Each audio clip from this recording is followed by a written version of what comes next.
ओम नमः शिवाय।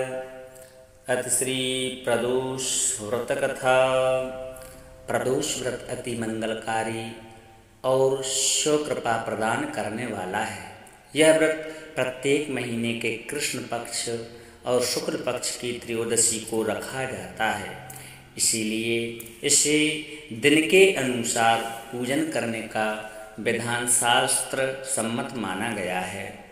यदि इन तिथियों को सोमवार हो तो उसे सोम प्रदोष कहा जाता है, मंगलवार हो तो भौम प्रदोष और शनिवार हो तो शनि प्रदोष कहा जाता है।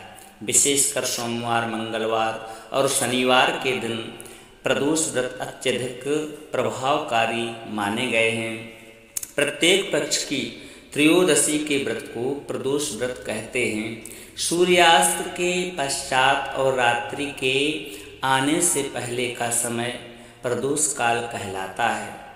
इस व्रत में महादेव भोले शंकर की पूजा की जाती है। इस व्रत में व्रती को निर्जला रह करके व्रत रखना चाहिए।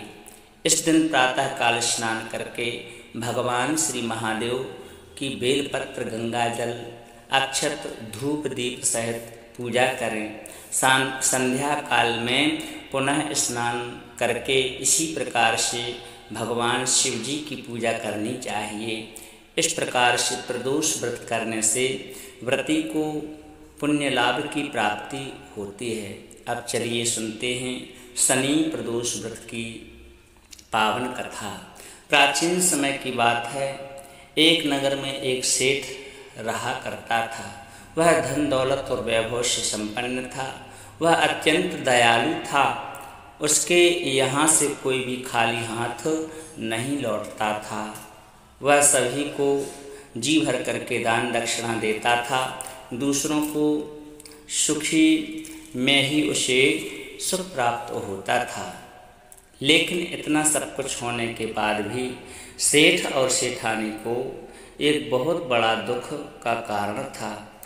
उनके यहाँ संतान नहीं थी। संतानहीनता के कारण दोनों सदैव दुखी रहा करते थे। एक दिन उन्होंने तीर्थ यात्रा पर जाने का निर्णय किया और अपने काम काज सेवकों को सौंप चल पड़े।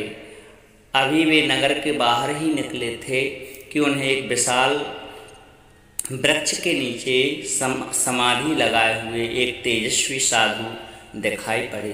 दोनों ने सोचा कि साधु महाराज ने से आशीर्वाद लेकर आगे की यात्रा शुरू करें, जिससे कि यात्रा में कोई विघ्न बाधा ना हो।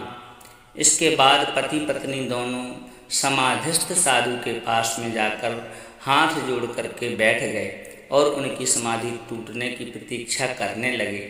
सुबह से शाम और फिर रात हो गई, लेकिन साधु की समाधि नहीं टूटी। मगर सेठ और सेठानी धैर्यपूर्वक हाथ जोड़े बैठे रहे। अंततः अगले दिन प्रातःकाल साधु महाराज समाधि से जागे।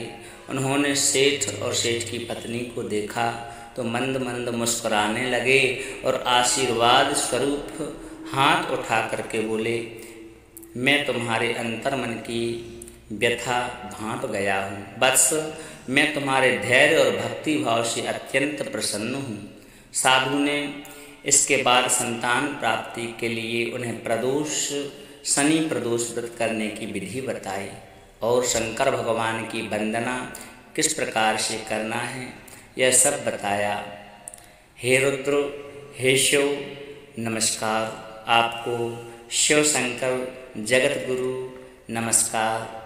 नीलकंठ सुर नमस्कार। शशिमौली चंद्रमुख नमस्कार। हे उमाकांत शुद्धि नमस्कार।